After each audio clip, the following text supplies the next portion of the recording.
and thank you for joining me in Annie Stories. In this video, I'll be reading Donkey Cabbages from the Brothers Grimm book. Join me to see what secret these cabbages hold.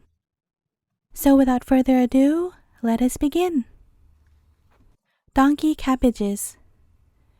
There was once a young huntsman who went into the forest to lie in wait. He had a fresh and joyous heart, and as he was going thither, whistling upon a leaf, an ugly old crone came up, who spoke to him and said, "Good day, dear huntsman. Truly you are merry and contented, but I am suffering from hunger and thirst. Do give me an alms." The huntsman had compassion on the poor old creature, felt in his pocket, and gave her what he could afford. He was then about to go further, but the old woman stopped him and said, "Listen, dear huntsman, to what I tell you. I will make you a present in return for your kindness. Go on your way now, but in a little while you will come to a tree, whereon 9 birds are sitting, which have a cloak in their claws, and are plucking at it. Take your gun and shoot into the midst of them. They will let the cloak fall down to you, but one of the birds will be hurt and will drop down dead. Carry away the cloak. It is a wishing cloak. When you throw it over your shoulders, you only have to wish to be in a certain place, and you will be there in the twinkling of an eye. Take out the heart of the dead bird and swallow it whole. And every morning early, when you get up, you will find a gold piece under your pillow." The huntsman thanked the wise woman, and thought to himself, "Those are fine things that she has promised me, if all does but come true." And verily, when he had walked about 100 paces, he heard in the branches above him such a screaming and twittering that he looked up and saw there a crowd of birds, who were tearing a piece of cloth about with their beaks and claws, and tugging and fighting, as if each wanted to have it all to himself. "Well," said the huntsman, "this is wonderful. It has really come to pass, just as the old wife foretold." And he took the gun from his shoulder, aimed, and fired right into the midst of them, so that the feathers flew about.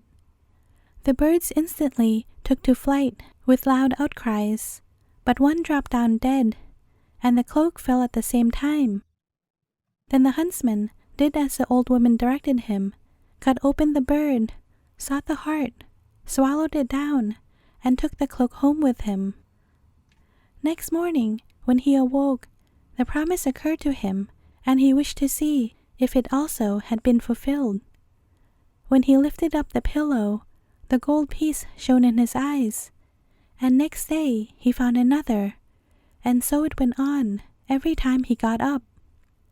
He gathered together a heap of gold, but at last he thought, "Of what use is all my gold to me if I stay at home? I will go forth and see the world." He then took leave of his parents, buckled on his huntsman's pouch and gun, and went out into the world. It came to pass that one day he traveled through a dense forest, and when he came to the end of it, in the plain before him stood a fine castle.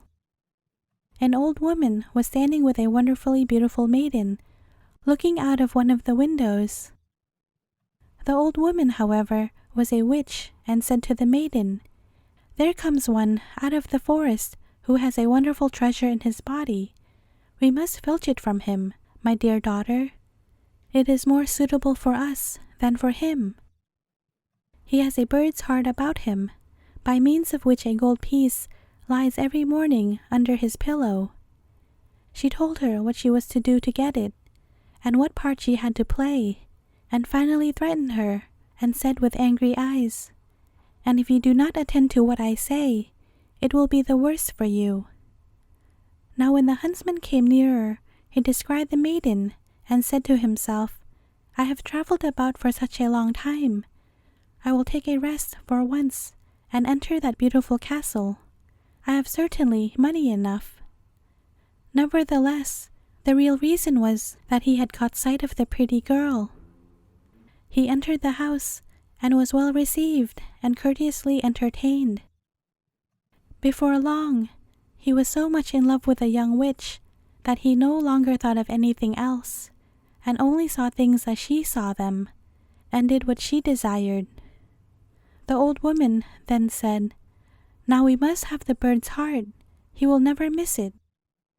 She prepared a drink, and when it was ready, poured it into a cup and gave it to the maiden who was to present it to the huntsman. She did so, saying, "Now, my dearest, drink to me." So he took the cup, and when he had swallowed the draught, he brought up the heart of the bird. The girl had to take it away secretly and swallow it herself, for the old woman would have it so. Thenceforward he found no more gold under his pillow, but it lay instead under that of the maiden, from whence the old woman fetched it away every morning. But he was so much in love and so befooled that he thought of nothing else but of passing his time with the girl.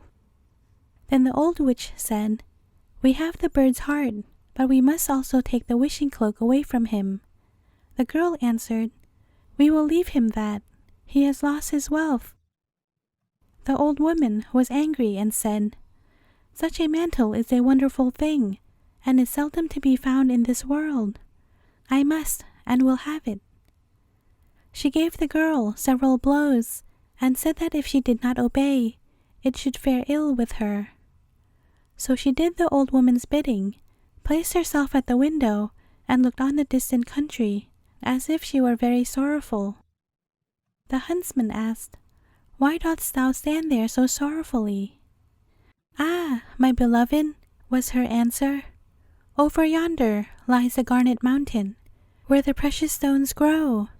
I long for them so much when I think of them, I feel quite sad. But who can get them? Only the birds. They fly and can reach them, but a man never." "Have you nothing else to complain of?" said the huntsman. "I will soon remove the burden from your heart." With that, he drew her under his mantle, wished himself on the garnet mountain, and in the twinkling of an eye they were sitting on it together. Precious stones were glistening on every side, so that it was a joy to see them, and together they gathered the finest and costliest of them. Now the old woman had, through her sorceries, contrived that the eyes of the huntsman should become heavy. He said to the maiden, "We will sit down and rest a while. I am so tired that I can no longer stand on my feet." Then they sat down, and he laid his head in her lap and fell asleep. When he was asleep, she unfastened the mantle from his shoulders and wrapped herself in it, picked up the garnets and stones, and wished herself back at home with them. But when the huntsman had had his sleep out and awoke, and perceived that his sweetheart had betrayed him and left him alone on the wild mountain, he said, "Oh, what treachery there is in the world!" and sat down there in care and sorrow, not knowing what to do. But the mountain belonged to some wild and monstrous giants who dwelt thereon and lived their lives there, and he had not sat long before he saw 3 of them coming towards him. So he lay down as if he were sunk in a deep sleep. Then the giants came up, and the first kicked him with his foot and said, "What sort of an earthworm is lying curled up here?" The second said, "Step upon him and kill him." But the third said, "That would indeed be worth your while. Just let him live. He cannot remain here, and when he climbs higher towards the summit of the mountain, the clouds will lay hold of him and bear him away." So saying, they passed by. But the huntsman had paid heed to their words, and as soon as they were gone, he rose and climbed up to the summit of the mountain. And when he had sat there a while, a cloud floated towards him, caught him up, carried him away, and travelled about for a long time in the heavens. Then it sank lower and let itself down on the great cabbage garden, girt round by walls, so that he came softly to the ground on cabbages and vegetables. Then the huntsman looked about him and said, "If I only had something to eat! I am so hungry, and my hunger will increase in course of time. But I see here neither apples nor pears, nor any other sort of fruit. Everywhere, nothing but cabbages.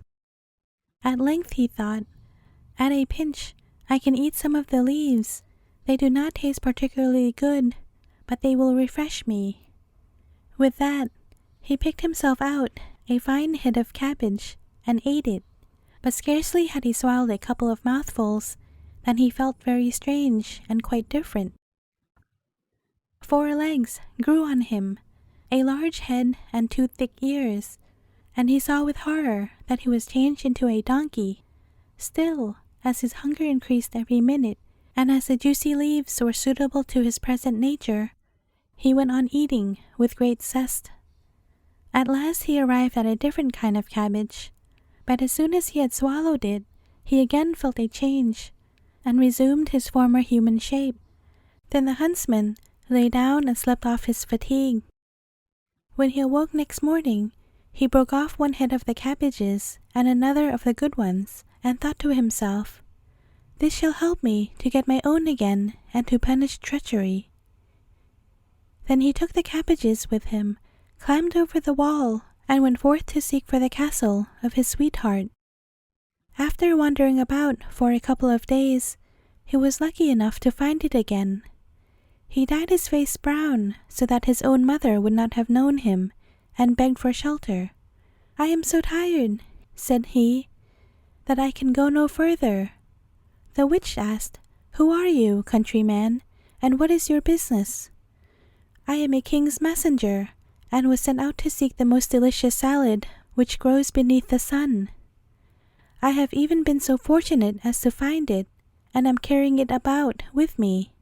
But the heat of the sun is so intense that the delicate cabbage threatens to wither, and I do not know if I can carry it any further." When the old woman heard of the exquisite salad, she was greedy, and said, "Dear countryman, let me just taste this wonderful salad." "Why not?" answered he. "I have brought 2 heads with me, and will give you one of them." And he opened his pouch and handed her the bad cabbage. The witch suspected nothing amiss, and her mouth watered so for this new dish that she herself went into the kitchen and dressed it. When it was prepared, she could not wait until it was set on the table, but took a couple of leaves at once and put them in her mouth. But hardly had she swallowed them than she was deprived of her human shape, and she ran out into the courtyard in the form of a donkey. Presently the maidservant entered the kitchen, saw the salad standing there ready prepared, and was about to carry it up. But on the way, according to habit, she was seized by the desire to taste, and she ate a couple of leaves. Instantly the magic power showed itself, and she likewise became a donkey and ran out to the old woman, and the dish of salad fell to the ground. Meantime, the messenger sat beside the beautiful girl, and as no one came with the salad, and she was also longing for it, she said, "I don't know what has become of the salad." The huntsman thought the salad must have already taken effect, and said, "I will go to the kitchen and inquire about it." As he went down, he saw the 2 donkeys running about in the courtyard. The salad, however, was lying on the ground. "All right," said he, "the 2 have taken their portion," and he picked up the other leaves, laid them on the dish, and carried them to the maiden. "I bring you the delicate food myself," said he, "in order that you may not have to wait longer." Then she ate of it, and was, like the others, immediately deprived of her human form, and ran out into the courtyard in the shape of a donkey.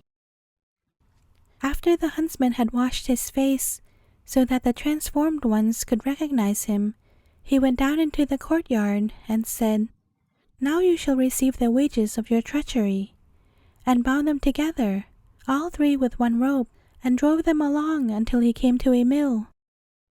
He knocked at the window. The miller put out his head and asked what he wanted. "I have 3 unmanageable beasts," answered he, "which I don't want to keep any longer. Will you take them in, and give them food and stable room, and manage them as I tell you, and then I will pay you what you ask." The miller said, "Why not? But how am I to manage them?" The huntsman then said that he was to give 3 beatings and 1 meal daily to the old donkey, and that was the witch. 1 beating and 3 meals to the younger one, which was a servant girl, and to the youngest, which was a maiden, no beatings and 3 meals, for he could not bring himself to have the maiden beaten. After that, he went back into the castle and found therein everything he needed. After a couple of days, the miller came and said he must inform him that the old donkey, which had received 3 beatings and only 1 meal daily, was dead. "The 2 others," he continued, "are certainly not dead and are fed 3 times daily, but they are so sad that they cannot last much longer." The huntsman was moved to pity, put away his anger, and told the miller to drive them back again to him. And when they came, he gave them some of the good salad, so that they became human again. The beautiful girl fell on her knees before him and said, "Ah, my beloved, forgive me for the evil I have done you. My mother drove me to it. It was done against my will, for I love you dearly. Your wishing cloak hangs in a cupboard, and as for the bird's heart, I will take a vomiting potion." But he thought otherwise and said, "Keep it, it is all the same, for I will take you for my true wife." So the wedding was celebrated, and they lived happily together until their death. The end. Thank you for listening. If you enjoyed this reading, do give it a like and share it with your friends and family. Thanks in advance for all your support, and see you again tomorrow.